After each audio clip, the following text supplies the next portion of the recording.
Hello YouTube fans, here again. And I thought I'd do this one. The Officer. If I pronounce it right, hopefully I have done, that being The Officer.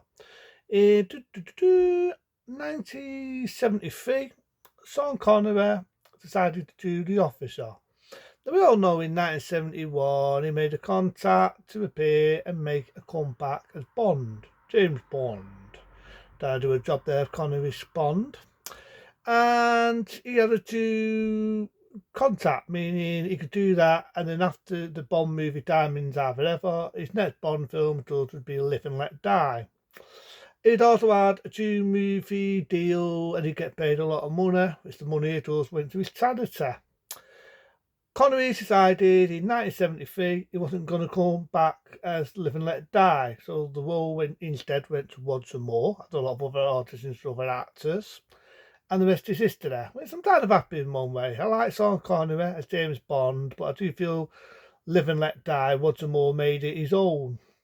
So instead of doing Bond, he decided to do this film. He wanted to reprise his role. He wanted to be typecasted as Bond, James Bond, and he wanted to get his acting talents now in new horizons. So he decided to do this film called The Ossifer. Now, Ossifer is definitely not Bond. It's a definitely different role. It's more of a drama. And basically, it's to do with a guy. He's an ossifer. He works in the cop field, peace officer and all that, high up. And he's dealing with someone who's adopted a child and has done something. I'm not going to say the rest. I'll leave that to your own imagination. I don't want to get in trouble, but you've got the idea what's happened to this poor kiddie. So he's basically a cop who is on the edge. You know what I mean? He's on the edge, he's married, it's definitely not like Bond at all. And basically treats his wife like shit at one point, even as his poor wife in tears and throwing up. But you got that idea, he's a cop, he's on the edge, he's seen a lot, he's been a lot, he's definitely needs help, towels will rise, and so on. And what happens is he attacks what they think is the man who has done this horrible thing. And it's one of these, did he do it or didn't he do it?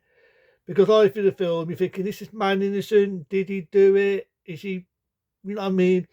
And he thinks he's acted before. He played with Sean Connery before in a movie called The Hill. I remember reviewing The Hill, a very good film. So he's testing him in this office. This was the era, don't forget, when the police could lay into you, they could batter you, you could get busted nose, the lot. I know they can't get away with that no more, but there's up there. This is a different era, different time. I'm not justifying what they did then. It's a different era, a different time. So, but Connery goes over the top. He really lays into this guy. He hits him, he punches him, he grabs him by the face, which is an iconic poster. If you remember the original 73 poster, he's really laying into him. I mean, he really lays into him. And you're thinking, this guy could be innocent. Okay, there's moments when he's pissing Sean Connery off. But he could be innocent. There's no proof that he's done this. There's no DNA that he's done this. He doesn't even admit that he's done it. But there's bits where Connery's got it in his head that this guy's messed with this kid there. I'm going to fucking beat him. I'm going to beat him to a fucking pulp. I'm going to get information out of him. And he really does lay into him, Connery. He really hits him. But he got to the point where he's holding his hand. He's squeezing his hand really hard. And the die snapped, just leave me alone and all this, and Connery snaps, he laughs at him, and Connery he completely just uses it. He fucking really lays into him, and it goes too far, and he ends up causing this poor guy's death. I say poor because we don't know he's done it. Yeah, he could have done it, but it never says that.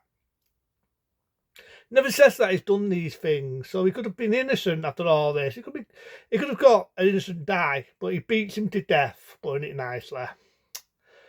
You got 2 cops come in, but a little too late. This guy is a goner. And there's bits where he's having fast bats, thinking, what am I going to be like this? Am I going to go this route? Or am I going to, you know what I mean? But he doesn't go too into it. But you got the idea that the character who Sean Connery is playing, he's seen almost everything. Anything was horrible, disgusting, murder-wise, rape-wise, any-wise, he has seen it. And like I say, he says to his wife some of the things he's seen, which is very horrific. It's also his poor wife to throw up, and so on. So he gets dragged in to see his boss, his staffer. I'm not so know whether they sack him or they expend him. They know he's seen everything. That's probably why he's not, but they just send him home. I think they send him home. That's whether they expend him. But I do know they send him home. And what happens is he's just with his wife. And basically it's the end of the movie. End of the film. But if it's that era, if you want to see Sean Connery, do you see his acting talents? This was the era, like I say, when he was just coming away from Bond, James Bond, and he wanted to change his acting career. He didn't want to be typecasted as playing that one character. This is actually a good acting role for Sean Connery. This definitely shows that the man had acting talent. It definitely shows that he's a very good actor. This has to be a very good acting role for him because you've got the idea he's a cop or a peace officer, his eye up. And he's seen that back to everything disturbing. His dad really needs help, mental wise. And because of what's happened to this poor kid there, he's lost the plot. He's lost his ray. And the Ostafer, like I say, come out in 1973. So you definitely get that era, peace, brutality and all this. But don't forget, I'm not choosing any of that. It was a different time. It was a different era. You've got to watch classic TV shows like Life on Mars or Axis to Axis. That's what that era was like. But he just goes a bit too far. Definitely goes too far. Beats the poor guy to death. So yeah, it's a good role for Sean Connery. I think it's a good acting role for him. He definitely showed me that he's going to be typecasted no more. I mean, we all know after that he did a lot of other films. He made mistakes like doing shit like Sardos. You already heard what I think of that fucking film. But then he made good movie roles like If I Became King. And they've got nothing intense, Robin and Marion, apart from the stupid ending. Without getting wind. But like I say, the Ostafer, it's a good film. There's bits in it, like I say, you've got the idea that he's a man, he's having a mental breakdown. It really digs into it. There's bits where he's having hallucinations. Well, is he going to be that way? Again, it doesn't go too into it. It's not too in your face. It's like a piece of that. I know it's a different era. It's a different time. But I can appreciate it's not in your face. But also it's definitely a different role for him. It's definitely a different role. He's not wearing his hairpiece. We all know that Sean Connery was going thin in that era, so he's got his own hair, very thin. And he just wanted to get his acting talents. So, I'm not just going to be a one-man character. And he definitely proves it in this. Like I say, he's been in some films where I can't say a masterpiece. But this one, I didn't mind it for what it was. It's like, if you want to see a different acting role for that era with the man being Sean Connery, and also I say it's a drama. If you're going into it for action, like James Bond, you're not going to get that. You're definitely not going to get that. It's more of a drama. But you want to see a man showing off his acting talents, and I'm repeating myself. That's a good role for Sean Connery. He definitely shown that, hey, I'm a good actor. I want to prove I'm a good actor. I'm not just going to be a one-man Mr. Smooth. I can play any role he did, man. This was a role that I think he did a good role. Like I say, it's a good role. I did a 3-star because, I'm a big fan of Sean Connery. Always been a big fan of Sean Connery. For the days when he played James Bond, to his movie career, to films when he did Iron 2, not a lot of people like it. I like it for Sean Connery. To when he did If I Became King. To movies, let's say, like, I can remember the name of it. I don't believe I've forgotten the fucking name.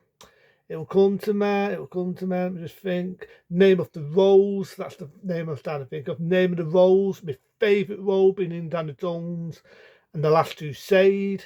I'm a big sucker for Sean Connery. I always have been. I think he's a damn good actor. We lost a good actor. But yeah, I think it's a good acting role for him. You can definitely see after this that he's got his talents in other roles. But yeah, I lost for his big break in other acting career. I'll do a 3-star for Sean Connery. But until then, be smart, be safe. See you later.